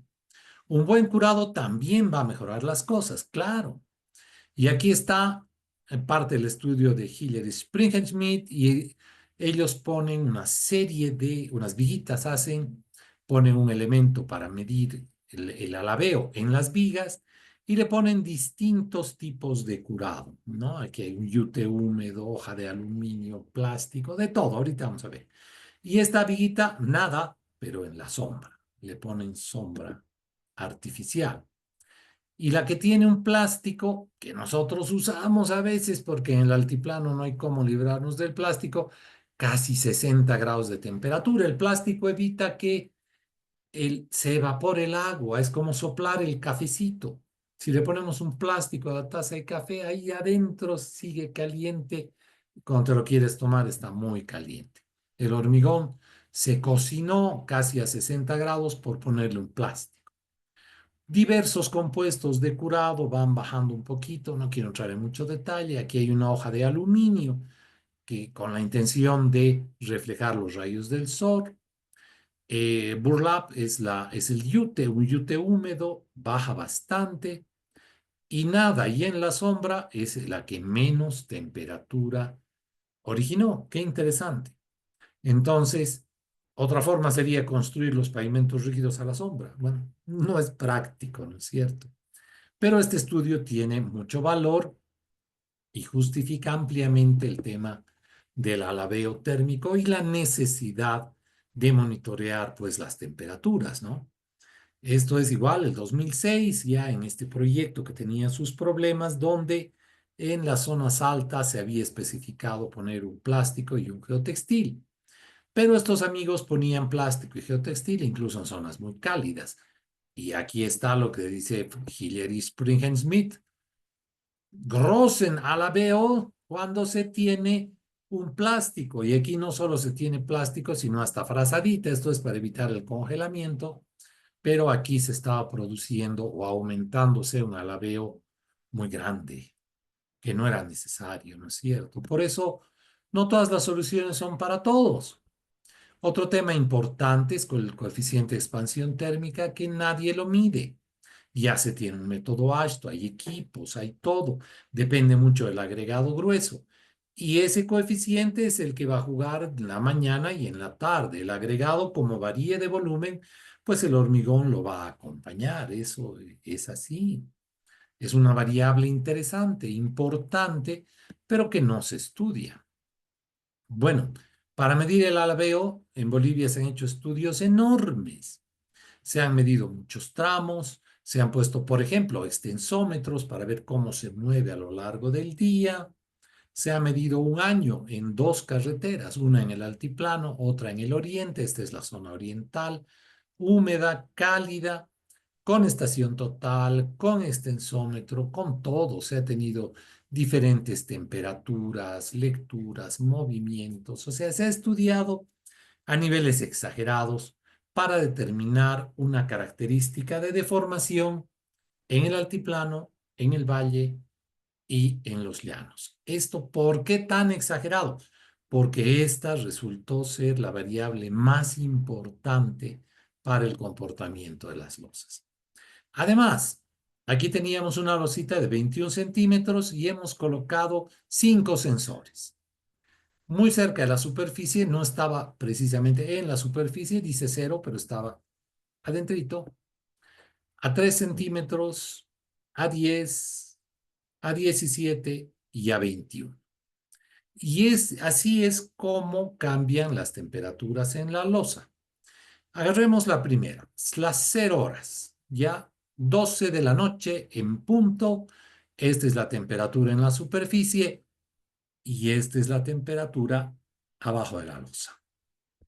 Bueno, empieza, o más bien, continúa enfriándose la losa y tengo a las 2 de la mañana, a las 4, a las 6 y a las 8 antes de que salga el sol.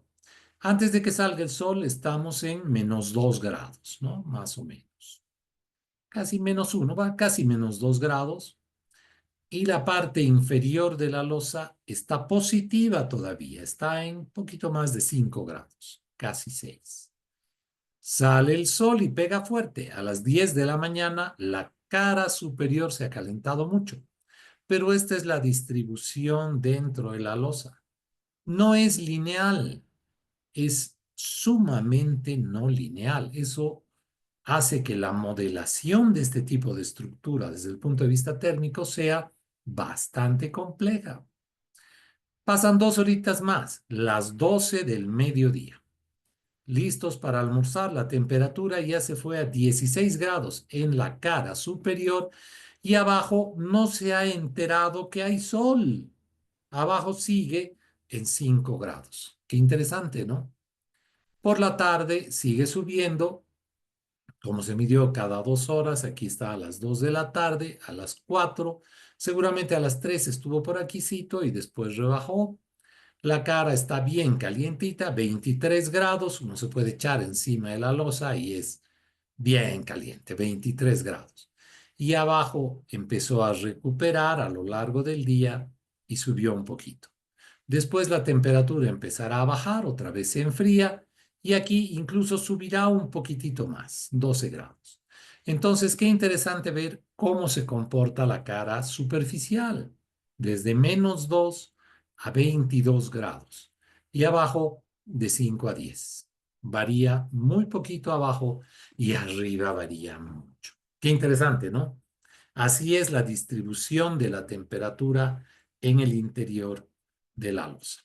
Bueno, esto ya les había comentado, ¿no? No sobreacabar, no sobrefrotachar mucho la losa.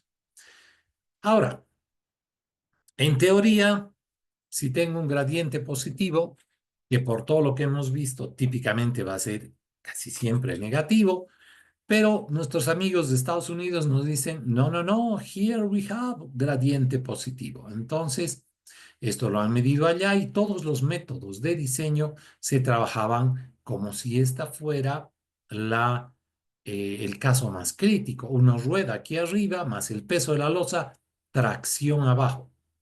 Mientras que para nosotros, pero ahora, por cuestiones de humedad, por cuestiones de finura del cemento incluso, normalmente los alabeos son negativos, mayor retracción, ¿cierto? Arriba. Entonces, una rueda adelante, otra rueda atrás, la tracción se da arriba. Eso es lo que está ocurriendo. Igual es el caso de la humedad, ¿no? Más húmedo arriba que abajo no existe. Esto sí existe. Entonces, típicamente el gradiente será negativo. Entonces, hay un alabeo constructivo, un alabeo horario por la humedad. Acaban de ver cómo cambia la temperatura arriba. Se calienta, entonces se va a expandir, se enfría, se va a contraer. Lo interesante es que debería jugar así, debería ser positivo o negativo, pero a causa de la retracción, la temperatura del día no compensa totalmente la retracción. Entonces está con puntas para arriba, más tarde menos, en la mañana más, pero está casi siempre con las puntas para arriba. Difícilmente está plano y en Bolivia nunca está con alabeo positivo. Bueno, una variable interesante para determinar en cada país, ¿no? Y esta otra que es el alabeo por humedad. Si hago buenas prácticas, puedo reducir el alabeo constructivo, pero es algo que no es muy fácil. Esto genera un momento flector muy significativo. Pensemos que las ruedas del vehículo van a ir justamente donde la losa no está apoyada. Habíamos dicho la losa totalmente apoyada, tensión crítica en esquina. Aquí la esquina no está apoyada, puede ser crítico, pero también puede ser crítica la parte central de la losa. Y esto ocurrió en ese pavimento. Fisuración de arriba a abajo, tal cual está aquí el modelito. Aquí hay un momento flector significativo, tensión elevada aquí, lo que me originó una fisura de arriba hacia abajo. En este caso fue centro de la losa. Si hay sobrecarga es muy importante, pero el tamaño de la losa es la variable más importante. ¿Qué tan importante? Hagamos una pruebita con el modelo de elementos finitos. Losas normales, 3.5 de ancho, 4.5 de largo. las voy a cortar a la mitad. 1,75 por 2,50. Aplicamos la misma carga en esta posición. Aquí tengo rueda delantera, rueda trasera. Caso 1, caso 2. Mismo camión, mismo peso. Condición nocturna, -11 grados, -11 grados de alabeo. 11 grados de diferencia entre la cara superior y la inferior. Estos son los esfuerzos. Caso 1, losas grandes, 1,9 megapascales. Losas chiquitas, se dio aquí 0,8. ¿Cuál es la diferencia? La mitad de la tensión para este caso. Pero si el alabeo es muy fuerte, -45, que nosotros hemos medido cosas por ahí, 4,4 megapascales para una losa grande y 1,1 para la losa chica. Es decir, que mientras más fuerte sea el alabeo, más importante es el tamaño de las losas, y en este caso la diferencia es de prácticamente un cuarto. La cuarta parte de la tensión se produce si las losas son más chiquitas. Esto es enorme, enorme. Por eso nuestro amigo Nino no la tenía clara. El espesor no lo es todo. El alabeo y el tamaño de la losa es una variable tan importante como el espesor. Entonces, hicimos una serie de modelos para entender esto. Hicimos 2 losas, 3 losas y 4 losas. Aquí están 3, aquí están 4. El software Everfe que manejábamos en aquel momento solo modela 9 losas. Pero esta era la situación de las cargas. Y lo que era muy interesante ha sido comprobar de que con 4 losas tenemos estas tensiones, con 2 losas tenemos estas tensiones. Aquí está el espesor de la losa de 19 a 26, la tensión, los esfuerzos, y vemos cómo van bajando los esfuerzos a mayor espesor, pero son tensiones muy grandes, 5,1, 4,7. Claro, tiene un gradiente térmico de -47, una carga de 33 toneladas en eje tándem, o sea, una sobrecarga ya exagerada, y el alabeo más grande que teníamos en esa carretera.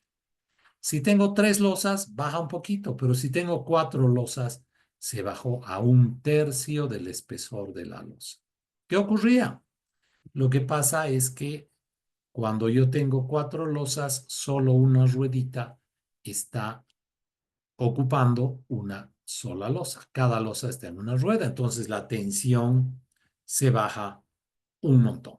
Es decir, que no hay 2 ruedas que combinadas me hagan flexión en la misma losa. Bien interesante, ¿no?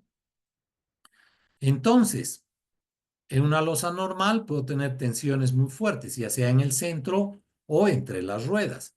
Si la losa tiene medio carril, entonces las tensiones son muy bajas. Cada ruedita trabaja en su propia losa.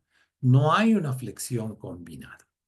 Volviendo a nuestros amigos de Hiller y Springenschmidt, ellos hacen un modelo de elementos finitos en el que modelan el alabeo negativo, calculan más o menos un radio de curvatura de las losas, encuentran dónde estaban sus fisuraciones. La mayoría estaban en este carril, pero es que este carril tiene 5,25 metros de ancho, porque toma el vehículo más la faja de seguridad.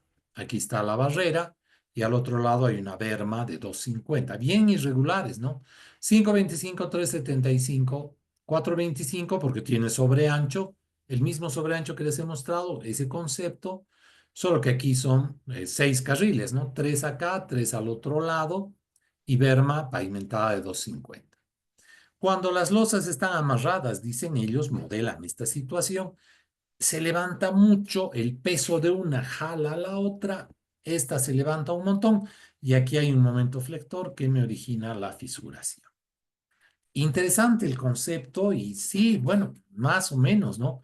Pero ellos dicen, si quitamos las barras, cada losita se queda suelta y las tensiones bajan.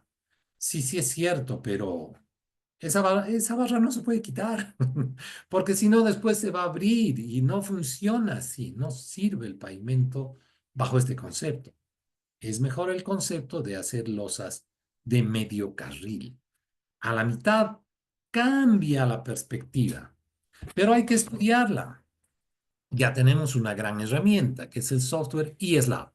eSLab está dentro de la guía mecánica empírica, es el programa madre, podríamos decir, de la guía mecánica empírica. Ahí se meten los datos y eSLab hace una serie de análisis y bota eh, tensiones, deformaciones que a través de unas funciones de transferencia se traducen en fisuración longitudinal, en escalonamiento y en IRI, ¿no? En rugosidad superficial.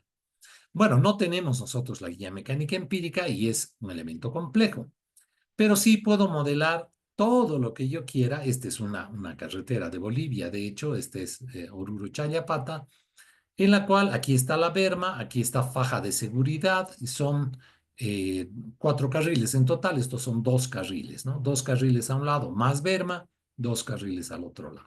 Entonces pongo las rueditas donde más le va a doler a la losa, muy cerca de las puntas, aquí hay sonorizador sobre ancho, y puedo determinar tensiones y deformaciones. Este software es una maravilla.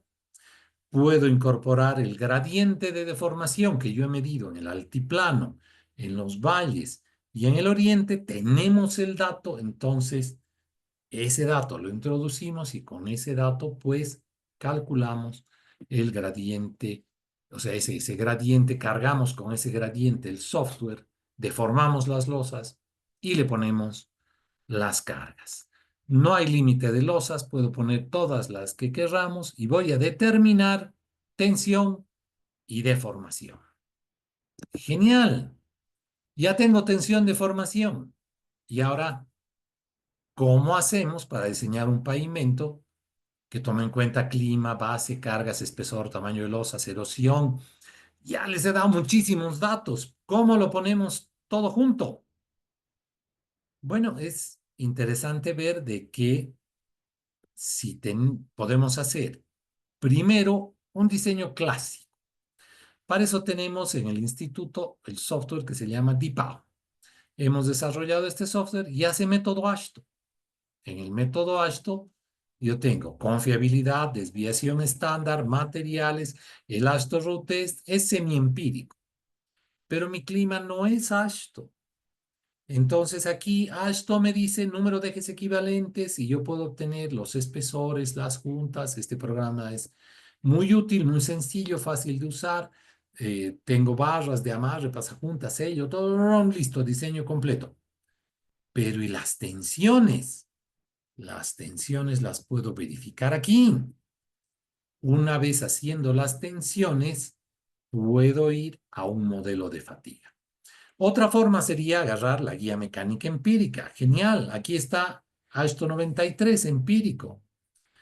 Esta es la guía mecánica empírica, pero no está calibrada para las condiciones de Bolivia, ni tampoco de El Salvador, ni de Centroamérica. El clima es diferente, no va a salirnos igual. No tenemos las funciones de transferencia calibradas. Y encima el software es un poco caro. El concepto es muy lindo. Introducimos el clima y los materiales en un modelo climático. El modelo climático da valores erróneos para Bolivia. Dice Alabeo positivo, cuando aquí hemos medido y no es positivo, es negativo. Entonces el modelo climático nos sirve para el clima que tenemos acá. Los materiales, estos son materiales made in USA. Los materiales de aquí son otros. Tráfico, allá respetan la ley de cargas. Aquí las cargas no tienen ley. Hablo por Bolivia, no sé cómo será en El Salvador. Pero se introduce todo esto, se tiene una respuesta, tensiones, deformaciones, y hay unas funciones de transferencia, acumulan el daño y nos dice, su pavimento tendrá tanto de fisuración, tanto de escalonamiento y tal IRI. ¿Le gusta? No, está muy fisurado. Ah, cambia algo. cambie la estructura del pavimento, haga otra corrida y así de forma iterativa se puede lograr. ¿Qué hacemos nosotros? Primero vamos a diseñar siempre que podamos y nos peleamos con todo el mundo, conjunta central intermedia. Las losas son de medio carril. Relación ancho-largo es 1.7. Esto dice 1.25. No se preocupen, esto tiene 1.25 porque no quieren losas más de 4.50. Esto es distinto, no pasa nada. Pisos industriales es 1.5. Nosotros decimos 1.7. Hacemos el diseño mediante elementos finitos y vamos a un modelo de fatiga. Es posible reducir ligeramente el espesor de la losa. No siempre, pero en pavimentos de mucho tráfico, esto suele dar modelos muy conservadores. Aquí puedo determinar tensiones, deformaciones y puedo hacerle un ajuste. Pero desde nuestro punto de vista no es recomendable eliminar las pasajuntas si el tráfico es pesado. Hay que ponerlas. Entonces, con ISLAB hacemos tensiones, deformaciones, incorporamos el gradiente de formación, el alabeo real que existe en zona de altiplano o de valle o de trópico y determinamos la durabilidad mediante un modelo de fatiga. Entonces, además del ASHTO, estamos haciendo un tratamiento de tensiones, deformaciones. ¿Cómo es el modelo de fatiga? Para eso lo primero es determinar la tensión del hormigón por flexión. El ensayo es ASTM 78. Hacemos vigas de hormigón, las rompemos a los 28 días y la carga la tensión en la fibra extrema, esa es la tensión máxima que resiste el hormigón. Un hormigón de 4.5 megapascales significa que cuando se superan los 4.5 megapascales aquí, la viga se ha roto. Sencillito, ¿no ven? Ahora, eso es rotura, pero la fatiga, ¿qué es?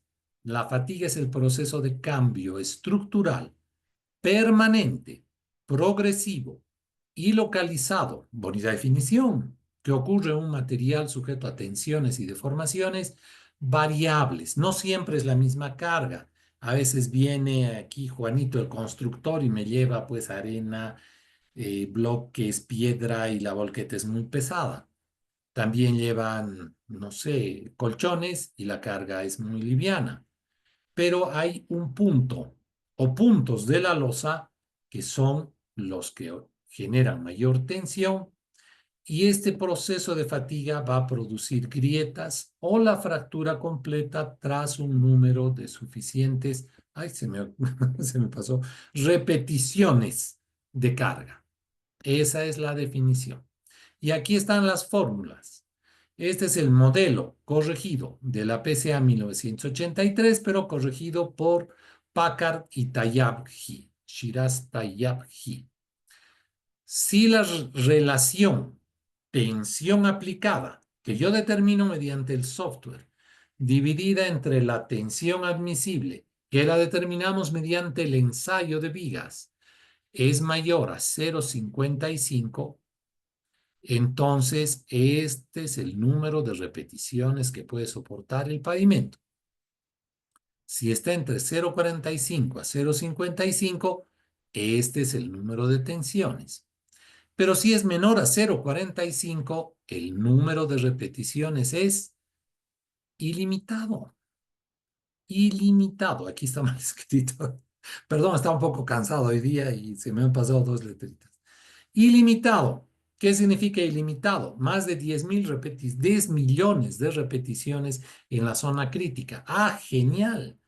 ¿Me da toda la confiabilidad? No tanto. Esto está para 95% de confiabilidad en vigas a la flexión, en laboratorio en base a vigas de hormigón, y este ha sido el trabajo sustentado por Packard y Tayyabji.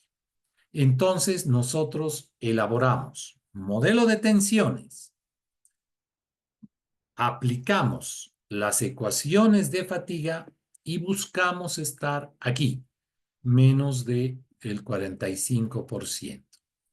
Con eso tengo tensiones, pero además, si uso una base resistente a la erosión, como base suelo-cemento, base estabilizada, evitamos el bombeo de finos, el escalonamiento, mejoramos la durabilidad.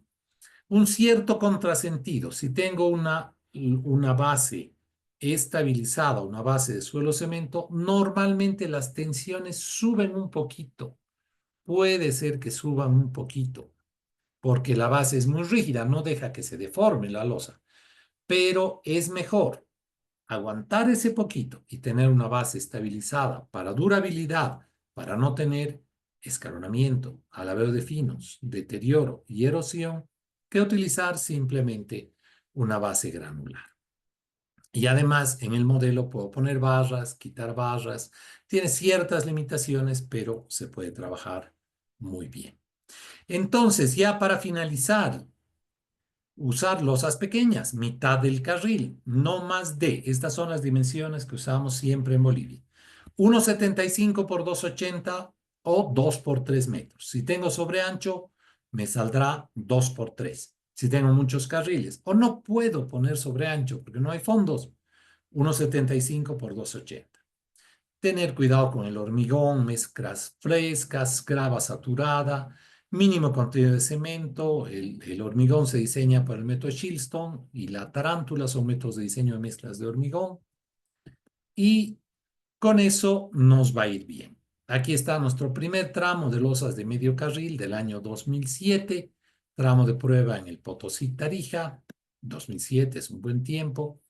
En el lugar más feo, más frío, fíjense que estito ha crecido aquí, ¿no? Aquí la exuberante vegetación les muestra lo húmedo que es la zona. Y aquí las chamarras de los ingenieros y el operador, más las frazaditas de la losa, nos muestra que a las 8 de la mañana nos estamos muriendo de frío, 3, 4 grados. Después va a estar mejor. El contratista no quería que este pavimento le vaya bien, entonces lo dejó 2 años sin sello de juntas y sin berma. Y aquí, en época de lluvias, llueve, pues. Y dijo, se va a romper.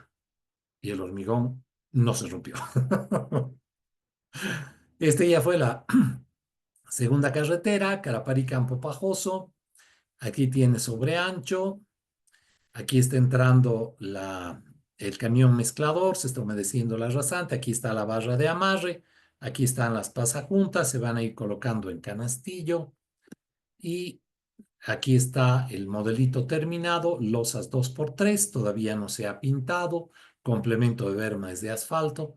El comportamiento es excelente. Este se ha hecho 2008, 2009, muy buen comportamiento del pavimento. Tarabuco Sudañez se hizo después, aquí está la pavimentadora deslizante, losa de medio carril, 1,75 por 2,80. No hubo cómo poner sobre ancho. Huachacalla Pisiga, otra vez altiplano, 60 kilómetros de longitud, muy buen comportamiento, la autopista La Paz el Alto. Este es todo un tema. Si llegan del aeropuerto, van a bajar por esta autopista, tiene 11 kilómetros, se ha reconstruido, era un pavimento rígido que duró 40 años y al final se decidió saque todo y haga uno nuevo. Tiene base de suelo cemento, 25 centímetros de hormigón con fibra, muy buen comportamiento. Y aquí una gama de pavimentos que no vale la pena que se los lea. Estos nomás los voy a leer. Este es último, Oruro Chayapata, 30 kilómetros, 4 carriles, en construcción. Uyunito 60, 120 kilómetros en licitación. Y hay más. Ah, perdón, una pequeña pausa publicitaria se me pasó. Si usted siempre quiso tener el software IESLab y le daba miedo preguntar, tenemos un curso, taller, que lo llamamos diseño avanzado de pavimentos rígidos y análisis de tensiones mediante elementos finitos. El curso se inicia el 21 al 25 de abril y vamos a darles el software IESLab y Everfe y es curso taller. Van a aprender a manejar el software y profundizar estos conceptos que hemos comentado el día de hoy.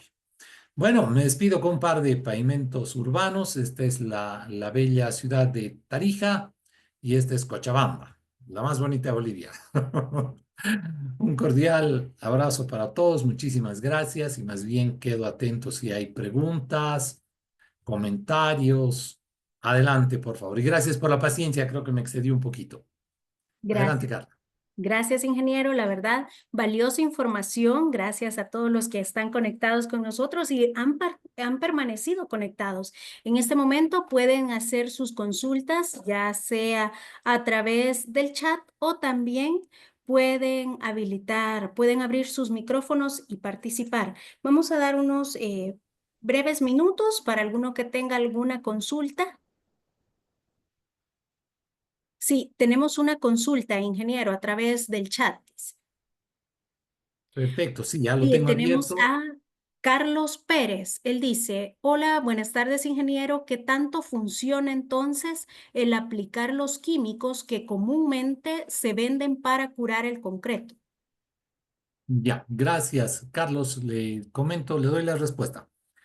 La membrana de curado hay de dos tipos, ¿no? Está la parafínica, que básicamente es una cera que envuelve el hormigón, y la acrílica, que te produce una membrana que es bastante mejor. La acrílica es mejor, pero siempre es más cara, ¿no?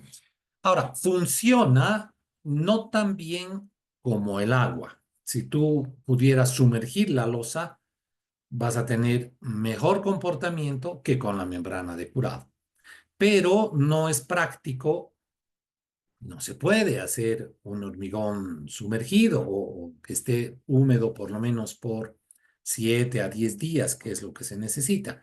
Entonces, es muy práctico. La membrana de curado es siempre muy práctica y hay que usarla.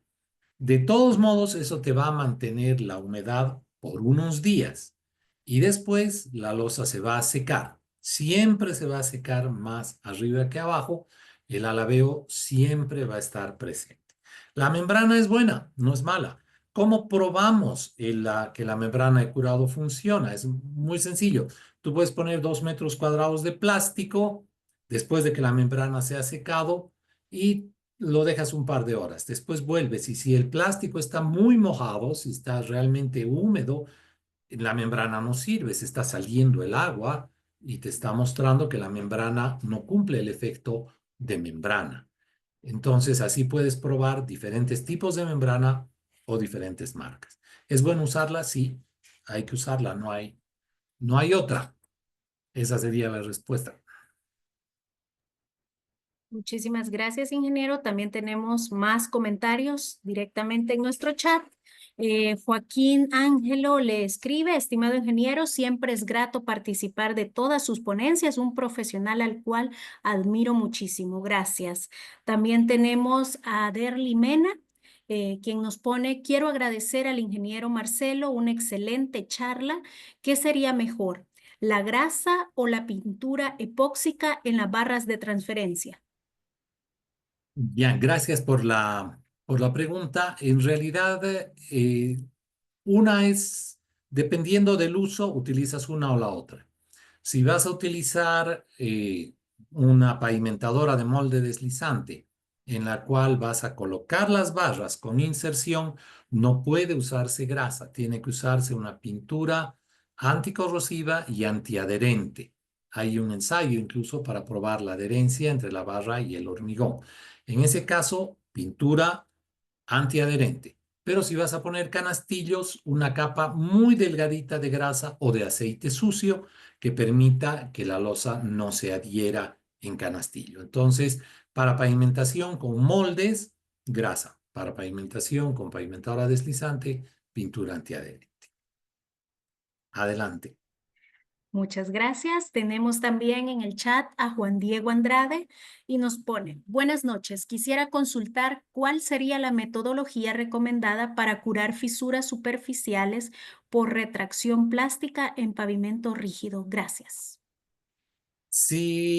Gracias, Juan Diego. Si las fisuras son solo superficiales, o sea, son como cabello, en inglés le dicen hairline cracking, o sea, así que del espesor de un cabellito al random, muchas fisuritas, es porque le llegó el viento, falló la membrana, ese tipo de cosas. Si son solo superficiales, no hay que hacer nada, se las deja nomás, no le va a pasar nada. El problema de que este fenómeno sea recurrente es que a veces alguna de esas fisuras que parte como superficial se puede ir profundizando en el tiempo. Es decir, que estuvo un poquito más que superficial y se puede volver estructural. Si empieza a aumentar de tamaño, ahí hay que tener cuidado, tal vez sacar un núcleo, y si está profundizándose, ahí se tiene unos aditivos epóxicos que, dependiendo de la ubicación de la fisura, estudiándola un poquito, se puede poner ese aditivo epóxico, pero solo si la fisura está penetrando así en el espesor de la losa. Si es superficial, no la toque, no le va a pasar nada. Adelante, Ilia.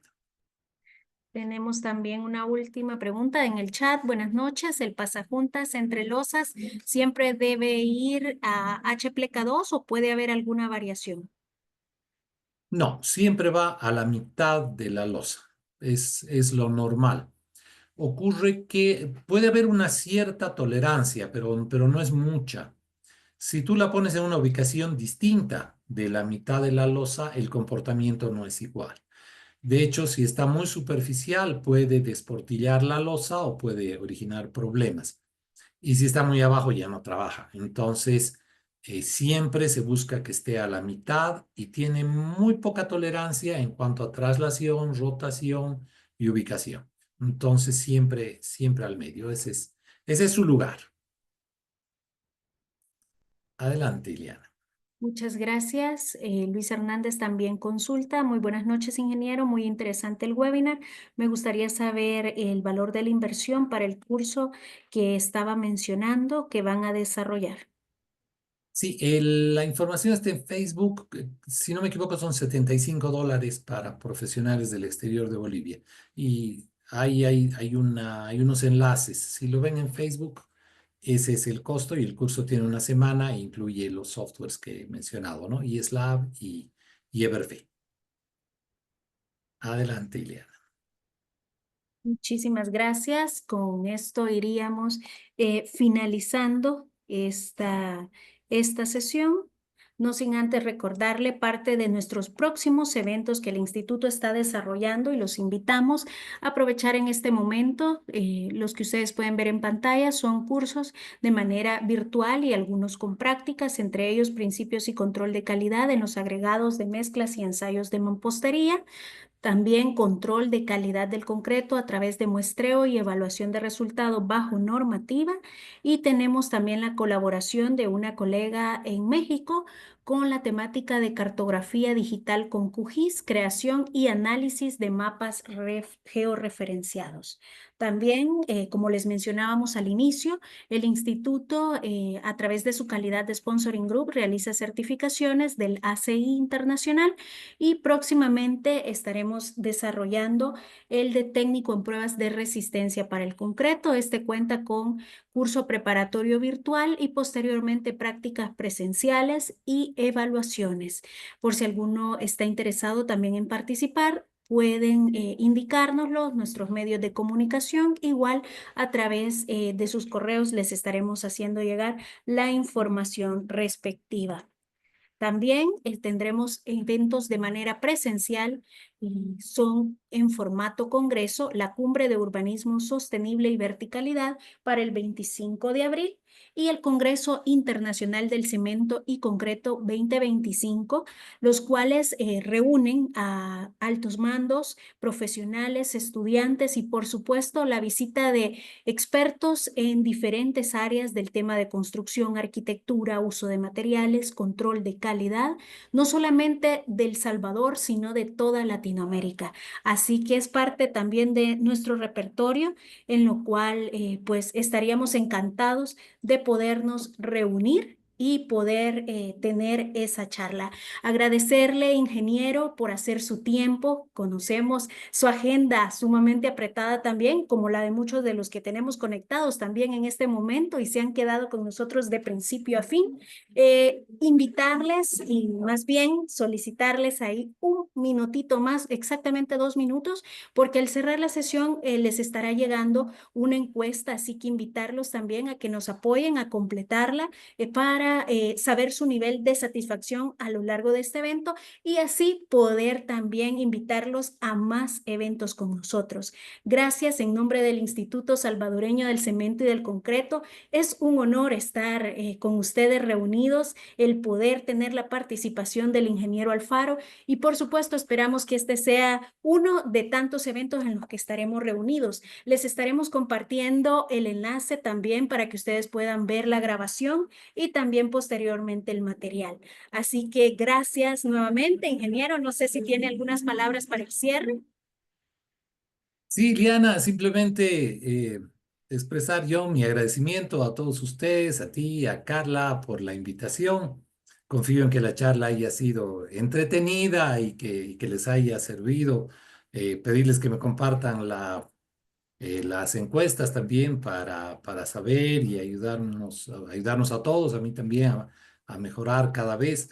Y agradecerles a nuestros queridos amigos del Instituto Salvadoreño. Creo que somos realmente muy buenos amigos y yo estoy siempre para apoyarlos en lo que ustedes gusten.